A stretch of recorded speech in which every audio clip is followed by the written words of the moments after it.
গত কয়েকদিনে Instagram, TikTok, ফেসবুকে এই ধরনের ভিডিও কেউ দেখেননি, এই মানুষ খুঁজে পাওয়া খুবই টাফ। কেউ কেউ এটা নিয়ে মজা করছে, আবার কেউ কেউ এটাকে বিরক্তির কারণ বলে মনে করছে। তো চলুন জেনে আসি এই ভিডিওটা কিভাবে এত ট্রেন্ডিং এ চলে এলো, আর আমরা একটা এই ভিডিওর এক্সপেরিমেন্ট করার চেষ্টা করব। ফার্স্টে আমরা দেখে নেব এই ভিডিও বানাতে কি কি লাগবে আপনার। একটা গ্লাস, একটা চামিচ, আর হচ্ছে লবণ, সাথে কিছু হলুদের গুঁড়া। শুধু হলুদের গুঁড়াই নয়, আপনি চাইলে অন্য কোনো রং বা অন্য কালার ইউজ করতে পারেন, সেটা নিয়ে কোনো সমস্যা নেই। হাতের কাছে অন্য কোনো কালার না থাকার কারণে আমরা হলুদের গুঁড়া দিয়ে ট্রাই করে দেখব। অনেকেই বলতে পারে এখানে লবণ ইউজ করার কি দরকার, কারণ লবণ ইউজ করার কারণে পানির ঘনত্বটা একটু বেড়ে যায়, আর এটা খুবই আস্তে আস্তে উপর থেকে নিচে পড়ে। এই জিনিসটা দেখতে খুবই ভালো লাগে। কথা না বাড়ি এক গ্লাস পানি ভরে চলুন ভিডিওটি শুরু করে দেওয়া যায়। তবে মাথায় রাখতে হবে যে আপনার রুমের লাইটের আলো যেন একটু কম হয়। আমি দিনের বেলা শুট করেছিলাম, সেই জন্য আলো একটু বেশি দেখাচ্ছে। আমরা একটু দরজাটা বন্ধ করে নেবো আর লাইটের আলোটা কমিয়ে দিই। আই থিঙ্ক পারফেক্ট একটা লাইট চলে এসেছে, আপনারা দেখতেই পাচ্ছেন, খুবই সুন্দর লাগছে। এবার হচ্ছে আমাদের এক্সপেরিমেন্টটা করার পালা। প্রথমে এতে মিশিয়ে নেব হচ্ছে লবণ, পানির যেন ঘনত্বটা একটু বেড়ে যায়, আর হলুদ যেন উপর থেকে আস্তে আস্তে পড়ে, একবারের জন্য দ্রুত পড়ে না যায়, সেজন্য আমরা লবণটা ইউজ করি। ফাইনালি এবার হচ্ছে হলুদের গুঁড়া দেওয়ার পালা। দেখতেই পাচ্ছেন আস্তে আস্তে কিভাবে সুন্দর একটি কালার চলে আসছে। লবণের পরিমাণটা বেশি হয়, দেখতেই পাচ্ছেন খুবই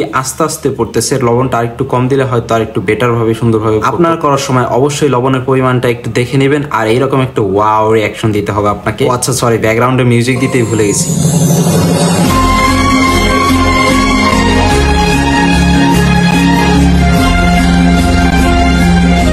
ব্যাকগ্রাউন্ডে মিউজিক প্রথমে না দেয় জিনিসটা আসলে জমেনি। আপনারা অবশ্যই ব্যাকগ্রাউন্ডে মিউজিক ইউজ করবেন। হলুদের গুঁড়াগুলো যখন সম্পূর্ণ গ্লাসে ছড়িয়ে যায় তখন কালারটা একটু ব্রাইট দেখায়, আর তখনই দেখতে সুন্দর লাগে। এবার চলুন জেনে নেওয়া যাক এই জিনিসটা কিভাবে ট্রেন্ডে চলে এলো। মূলত বাইরের দেশে একটা স্কুলে একটা এক্সপেরিমেন্টের জন্য এই হলুদ ইউজ করেছিল তারা। এইভাবে তারা যখন বাসায় সেই জিনিসটা এক্সপেরিমেন্ট করে, আর এই ব্যাকগ্রাউন্ডে যখন একটু রোমান্টিক গানটা লাগিয়ে দেয়, তখন দেখতে পেলো যে ভিডিওটা দেখতে খুবই ভালো লাগছে।